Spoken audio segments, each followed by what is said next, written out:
Mari kita bacakan ayat yang saya bacakan di awal tadi itulah. Okey. Al-Quran menggambarkan bagaimana perasaan yang menyelubungi jiwa mereka kalau mereka memperoleh anak perempuan di dalam Al-Quran.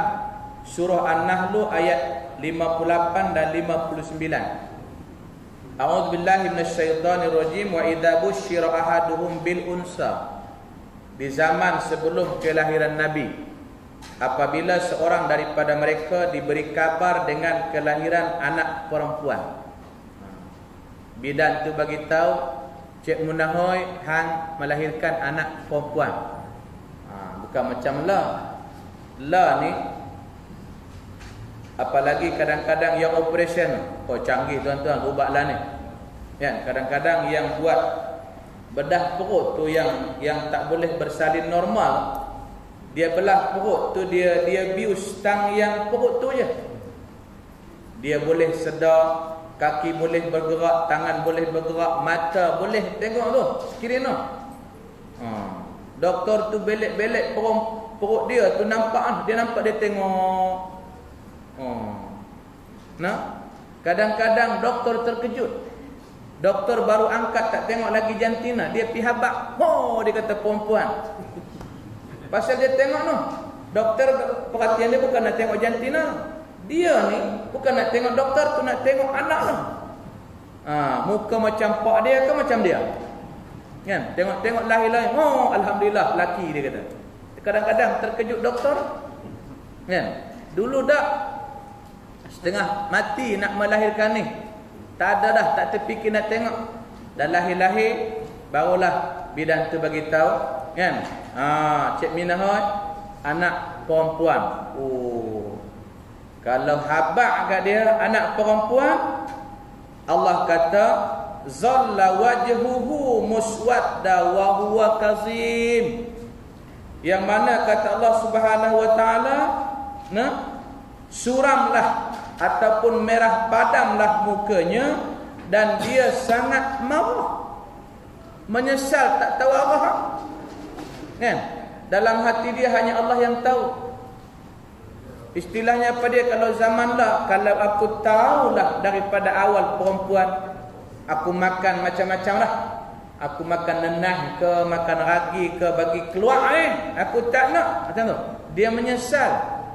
Siapa mengandung ni? Macam tu.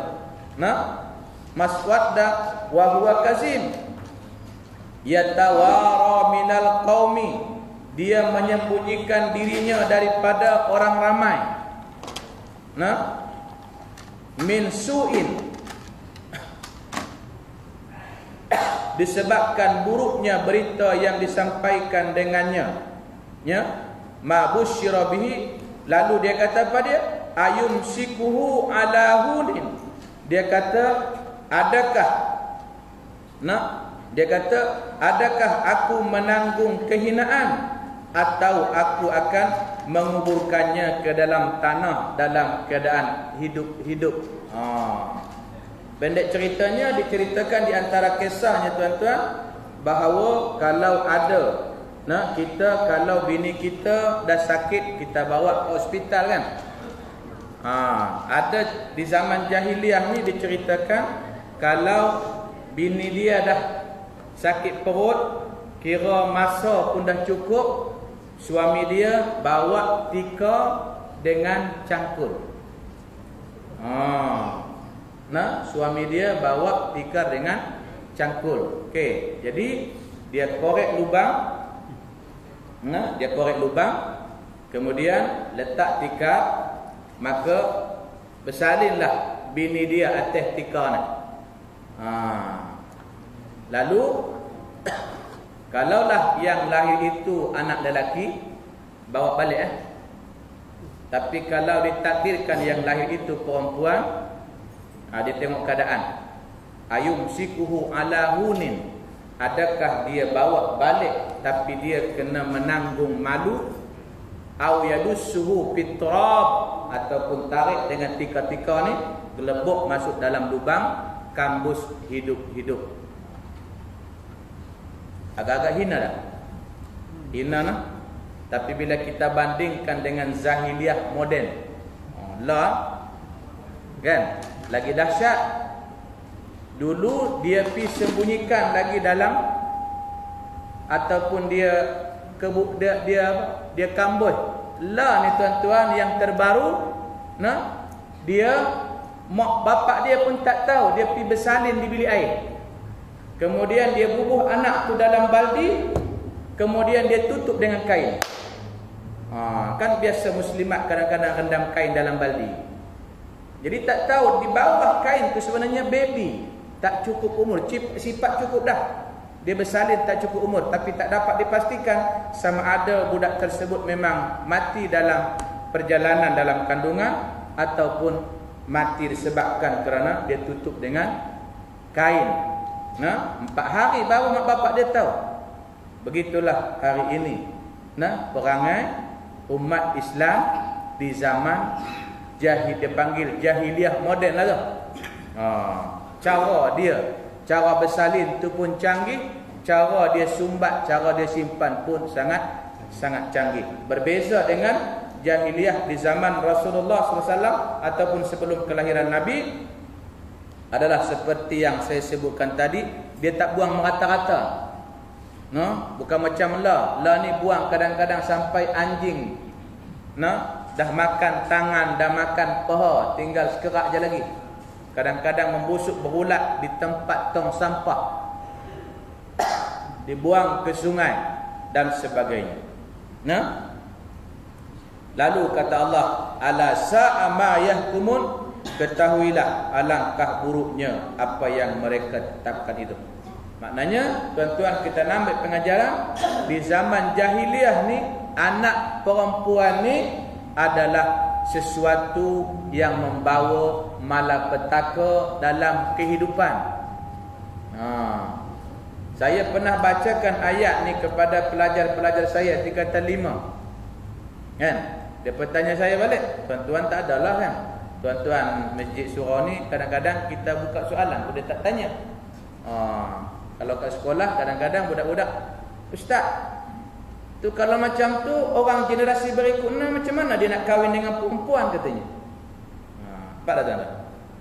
Ya kan, kalau dia cerita kalau anak perempuan semua kambuh ataupun kebumikan, maknanya dalam persepsi dia kata di zaman jahiliyah tak ada anak perempuan semua anak lelaki. Itu sebab disebut tadi Allah kata dia ayum sikuhu ala hunin. Ada juga tak sampai hati, tak tergamak nak bunuh, dia simpan tapi kira buat muka selamba. Kan? Anak aku peduli apa? Macam itulah. Jadi muka tak malu tu, dia akan besarkanlah anak tersebut. Tapi begitulah kehidupan di zaman jahiliyah, bahawa kelahiran ataupun kehadiran perempuan ini membawa satu malu yang sangat besar di dalam sesuatu keluarga. Dan sampai puncaknya perasaan marah mereka menahan anak, marah mereka menanam anak perempuan mereka hidup-hidup. Allah Subhanahu wa taala berfirman, wa idzal mau'udatu su'ilat bi ayyi dzambin qutilat. Allahu akbar.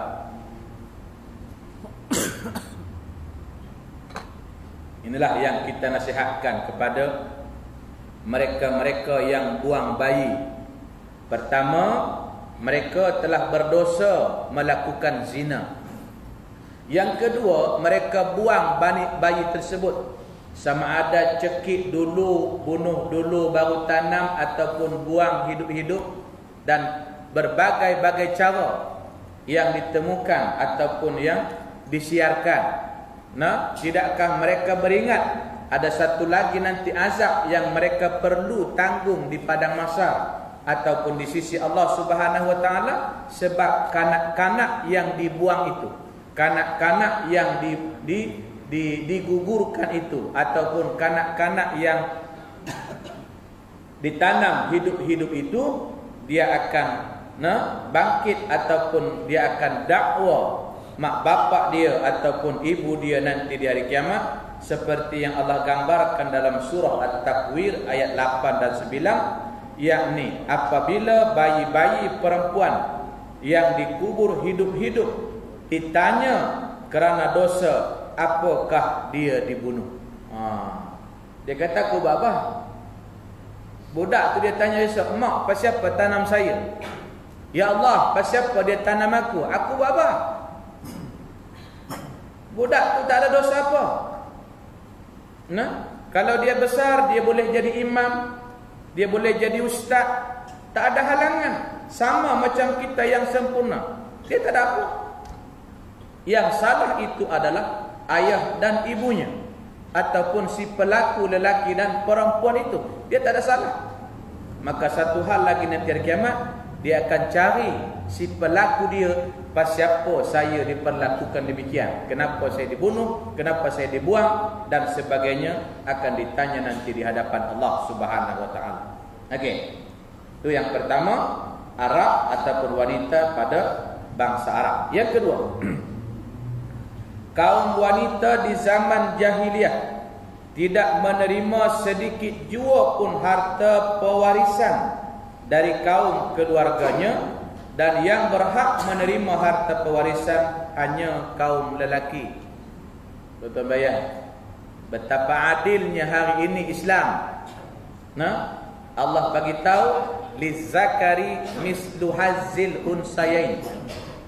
Maknanya kalaulah harta warisan si lelaki itu dapat 1000, anak perempuan dapat 500.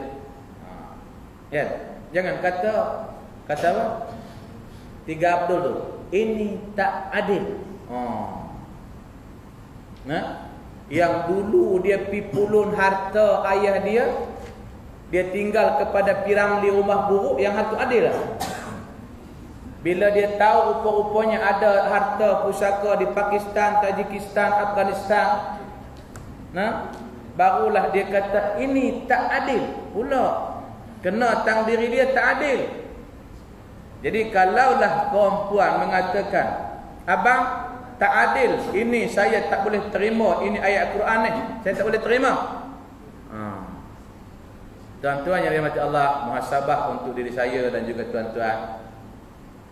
Saya daripada dulu saya berprinsip, saya tidak akan meninggalkan harta kepada anak saya, tapi saya akan tinggalkan ilmu kepada anak saya.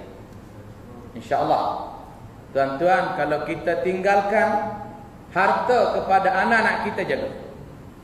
Nah, saya bagi contoh. Ustaz, ada satu soalan dia tanyakan saya, Ustaz, dia kata, bolehkah saya bawa kes harta faraid ayah saya ke mahkamah?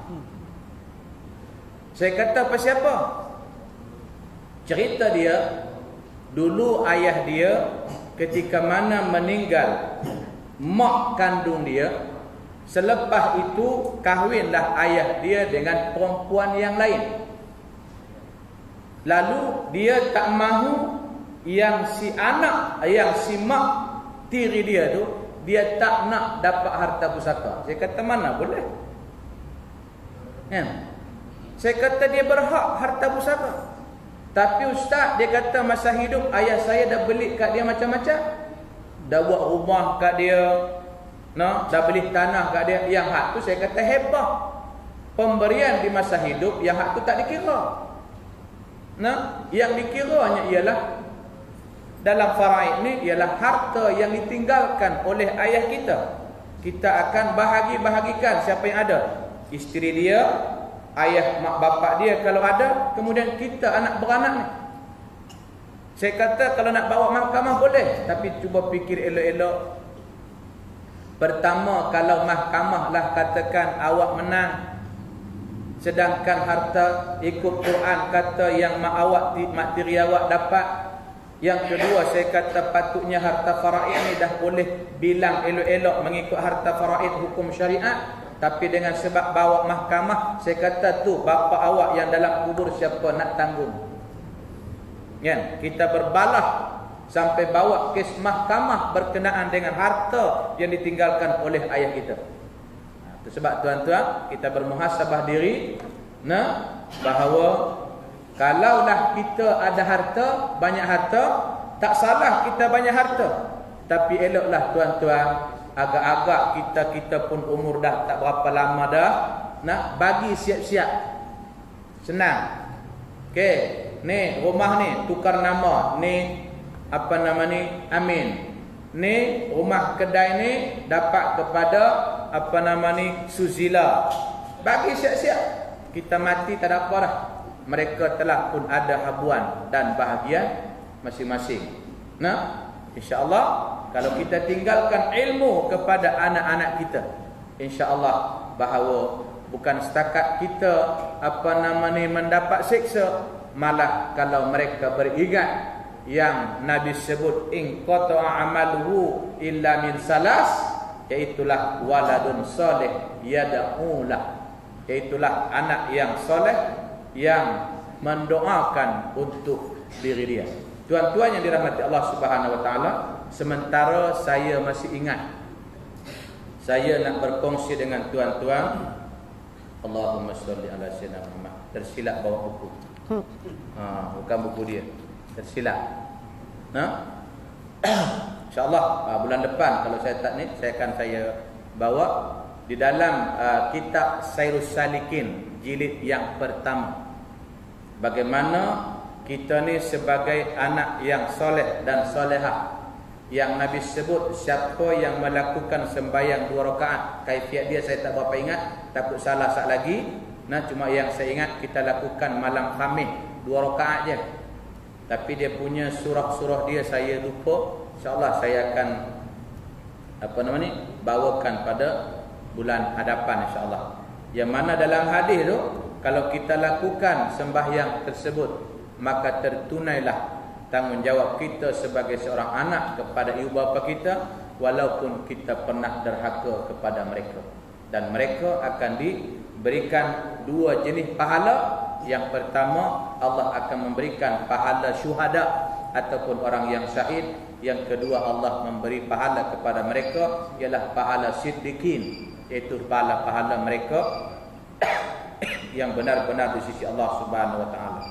Ya, tuan yang dirahmati Allah.